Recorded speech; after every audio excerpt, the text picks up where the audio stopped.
Hi everyone, welcome back to KG Graves. This is an unusual one because it's a guy called Albert DeSalvo, who was the Boston Strangler.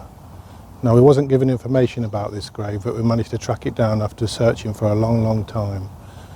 We're still in Peabody in Massachusetts in the Puritanlawn cemetery. So I'm going to keep this one brief, but I hope you enjoy it anyway. Thanks for watching.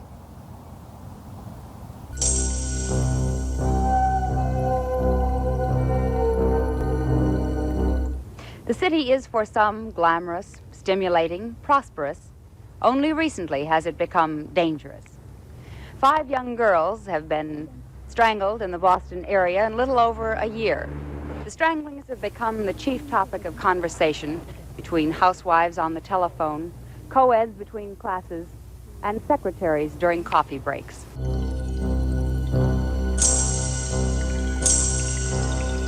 It would have made a frightening Hitchcock thriller if the crimes hadn't been real. A killer was stalking Boston women, raping and strangling them. In the most grotesque manner, he would display his work, and he always left a bizarre calling card, a nylon tied in a granny knot around the neck of each victim. They were devastating crimes. They compare, in the annals of crime, they compare absolutely with Jack the Ripper. Perhaps even worse, because they were quiet and they were deadly. The Strangler's first victim was Anna Slessors, a 55-year-old divorcee, brutally beaten and strangled while a parade passed down her Back Bay street. From June 1962 until January 1964, 10 more women would die the same way. They were young and old, black and white. As the number of victims grew, police became more and more frustrated. No woman felt safe. An intense investigation ensued. Police even brought in a psychic, but their efforts brought no hard leads. It wasn't until 11 months after the last strangling, purely by chance, Cambridge police arrested a conman and rapist named Albert DeSalvo on unrelated charges. DeSalvo confessed to be the strangler. Attorney F. Lee Bailey came in to defend him. DeSalvo related details of the crime no one but the killer could have known. Even though DeSalvo had confessed, police had no hard evidence tying him to the stranglings. These were the days before sophisticated fingerprint and DNA tests. DeSalvo was convicted on unrelated rape charges and sent to jail. Some investigators... In this court decision, yes. Why? Reporter John Henning covered the Strangler story. I think he did some of them, but I think there were some copycats. And I think a man named George Nasser, who was Albert's cellmate, might have done a couple of them too. Some of the attorneys always thought that.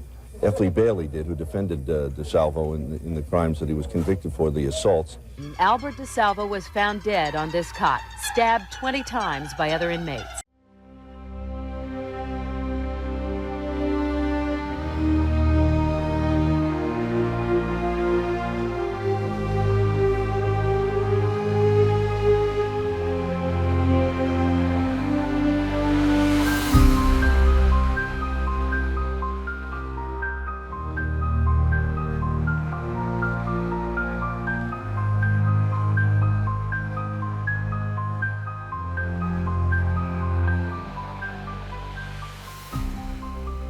Albert Henry DeSalvo was born on the 3rd of September 1931 in Chelsea, Massachusetts, USA, to parents Frank and Charlotte. Albert was the third of 6 children. He was an American murderer and rapist who was active in Boston, Massachusetts in the early 1960s. He claimed to be the Boston Strangler and also went under other names too, Measuring Man and the Green Man. After listening to various accounts about Albert, I can't decide if he was actually the Boston Strangler or not. You will have to decide for yourself. Here is what I have found out. His father was a violent alcoholic who abused his wife. In one of the many times he attacked her in front of the children, he knocked out all of her teeth and bent her fingers back until they broke. He would also bring home prostitutes and engage in sexual acts with them in front of his wife and young children. As a child, Albert was always in trouble with the law. He tortured animals, started shoplifting and stole. In November 1943, at the age of 12, he was arrested for battery and robbery. In December of the same year, he was sent to the Lyman School for Boys. In October 1944, he was paroled and started working as a delivery boy. In August 1946, nearly 15 years old, he was returned to the Lyman School after being convicted of stealing an automobile. After completing his second sentence, Albert joined the US Army. He was honorably discharged after his first tour of duty. He re-enlisted and, despite being tried in a court-martial, he was again honorably discharged. Albert served as a military police sergeant with the 2nd Squadron, 14th Armoured Cavalry Regiment. Between the 14th of June 1962 and the 4th of January 1964, 13 single women between the ages of 19 and 85 were murdered in the Boston area. Their deaths were eventually tied to the Boston Strangler. Most of the women were sexually assaulted in their apartments before being strangled with articles of clothing. The oldest victim died of a heart attack. 2 others were stabbed to death, one of whom was already badly beaten. Without signs of forced entry into their dwellings, the women were assumed to have either known their killer or voluntarily allowed him into their homes. In late 1964, in addition to the Strangler's murders, the Boston police were trying to solve a series of rapes committed by a man who had been dubbed the Measuring Man or the Green Man. On the 27th of October 1964, a stranger entered a woman's home in East Cambridge posing as a detective. He tied his victim to her bed, sexually assaulted her, and left her after undoing her restraints, saying, "I'm sorry," as he departed. The woman's description led the police to identify the assailant as Albert. When his photo was published, many women identified him as the man who had assaulted them. Early on the 27th of October, he had posed as a motorist with car trouble and attempted to enter a home in Bridgewater, Massachusetts. The owner of the home, Richard Sprules, a future police chief of Brockton, became suspicious. He ultimately fired a shotgun at Albert. Under arrest for his role in the Green Man rapes, he was initially not suspected of being involved in the murders. He had confessed to fellow inmate George Nassar, who notified his attorney, F. Lee Bailey. Bailey took Albert's case as defense counsellor. Though there were some inconsistencies in his account, Albert cited details of the case that had not been made public. However, the police had not found physical evidence to substantiate his confession. Only after Albert was charged with rape did he give detailed confession of his activities as the Boston Strangler. This took place on 2 occasions, under hypnosis induced by William Joseph Bryan, and without hypnosis during interviews with Assistant Attorney General John Bottomley. Albert was prosecuted for earlier unrelated crimes of robbery and sexual offences. Bailey brought up the confession to the murders as part of his client's history at the trial as part of an insanity defence, but the judge ruled it as inadmissible. For his 1967 trial, Albert was evaluated by Dr. Harry Kozel, a neurologist who had established the first sex offender treatment centre in Massachusetts. Bailey arranged a plea bargain to lock in Albert's guilt in exchange for excluding the death penalty as punishment. He also wanted to preserve the possibility of an eventual insanity verdict.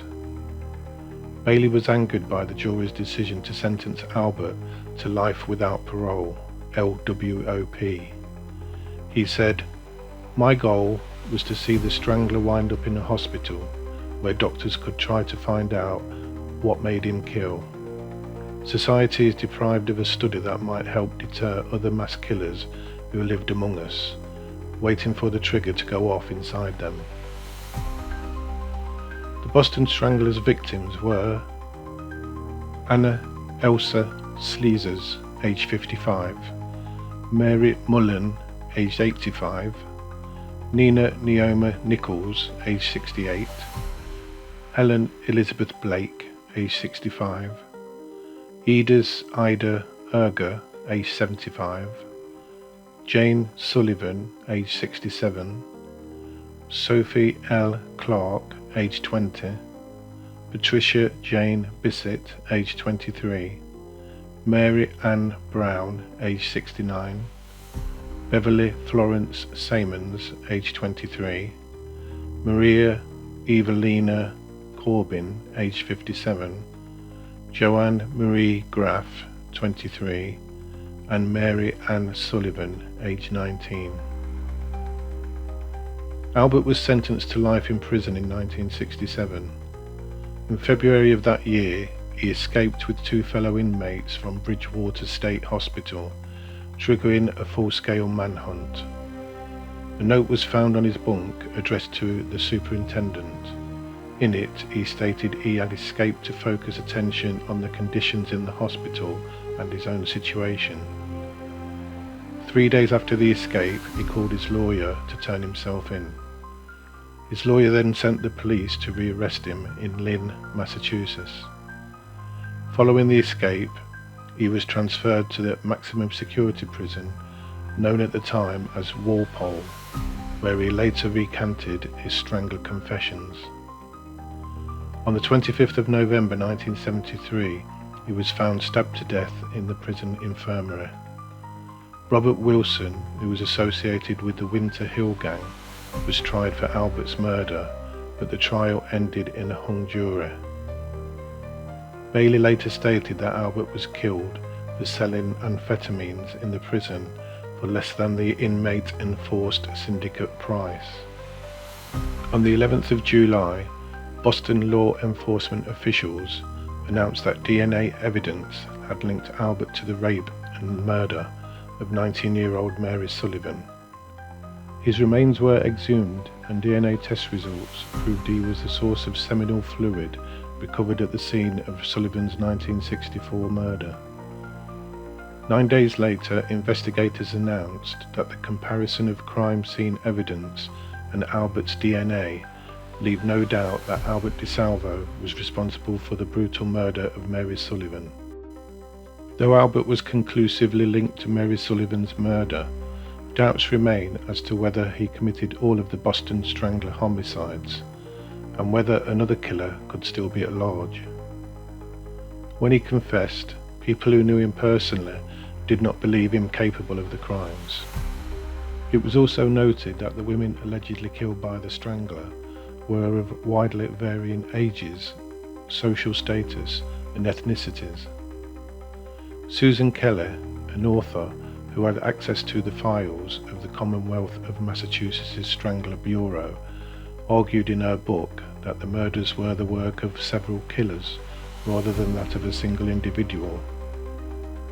Another author, former FBI profiler Robert Resler, has said, "You're putting together so many different patterns that it's inconceivable behaviourally that all of these could fit one individual."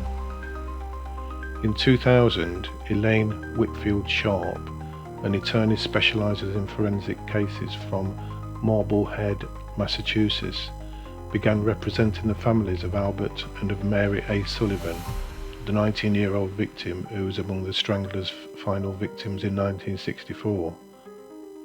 A former print journalist, Sharp, obtained court approval to exhume both Sullivan and Albert for DNA testing, filed several court actions to obtain information and physical evidence from the government, and worked with various film producers to create documentaries so as to better educate the public. Through these efforts, Sharp was able to identify several inconsistencies between Albert's confessions and the crime scene evidence. For example, Albert did not, as he claimed, strangle Sullivan with his bare hands. Instead, she was strangled by a ligature. Forensic pathologist Michael Baden noted that Albert incorrectly stated the time of the victim's death, a detail that he got wrong in several of the murders, said Susan Kelly. Finally, James Starrs, professor of the forensic science at George Washington University, told a news conference that a semen-like substance on her body did not match Albert's DNA and could not associate him with the murder. The victim's nephew, Casey Sherman, wrote a book, A Rose for Mary, 2003, in which he expanded upon the evidence and leads from Kelly's book to conclude that Albert could not be responsible for her death and to try to determine her killer's identity.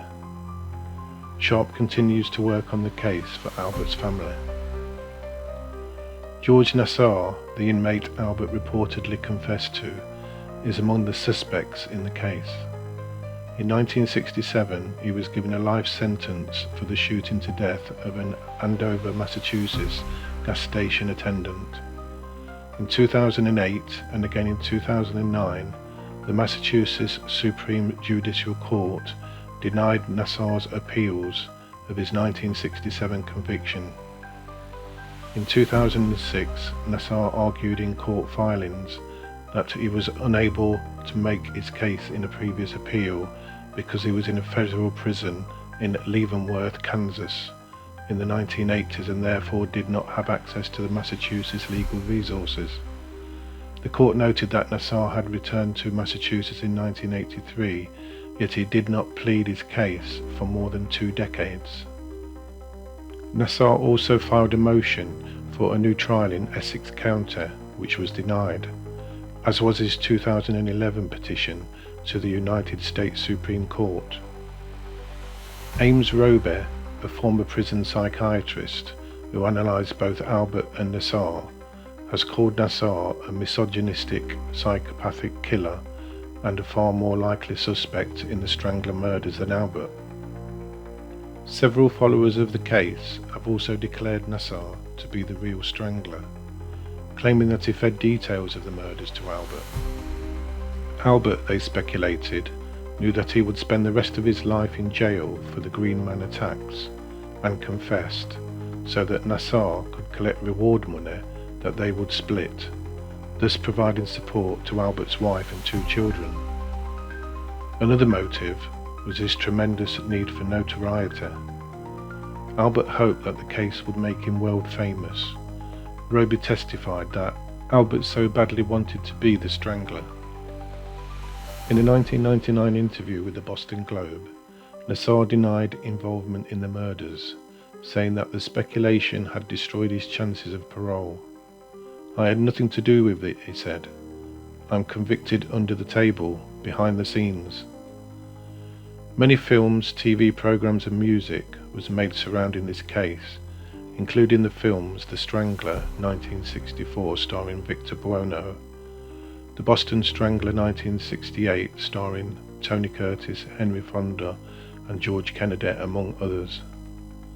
In his personal life, while Albert was stationed in Frankfurt, Germany, he married Irmgard Beck in 1953, and the couple stayed married until his death in 1973.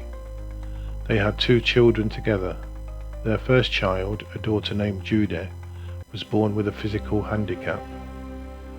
A couple of sources claim that Beck avoided sleeping with her husband to evade the possibility of having another child with a handicap, but they had a second child together, a healthy son named Michael, born in 1960. Was Albert guilty of all of the crimes? And was his situation related to his upbringing and his father's abuse of his mother? I guess we will never know. Let me know what you think in the comments below. Let's see where his grave is located.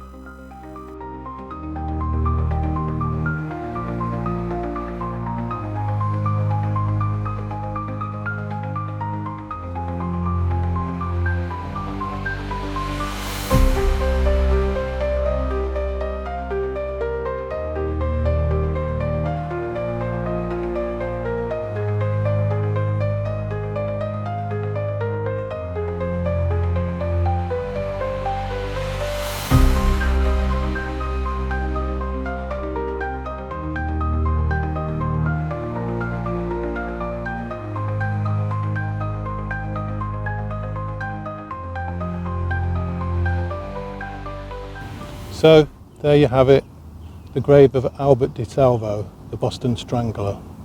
Bit controversial, but I thought I'd do it anyway. As usual, thanks for watching. See you on the next one.